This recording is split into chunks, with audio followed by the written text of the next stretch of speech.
పూజ మధ్యలో ఎవరు మాట్లాడకూడదు.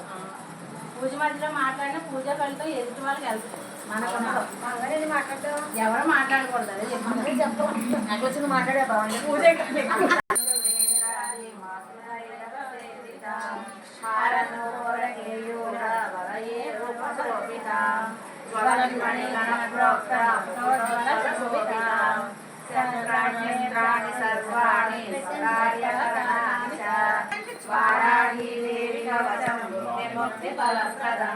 పఠేత్రి సంధ్యం రక్షార్థం మూలశత్రువినిర్వహయే వారాళి మే శిరఃపాతు వారాయి బాలముత్తమం నేత్రే వరారోదనా పాతు వాసౌ తదాగ్నిః వృద్ధిని నాసికా పాతు పంచమీ పాతు చౌమణీషవాణిని సింహారుణ కరౌ పాతు పుష్ప కృష్ణముఖే సదా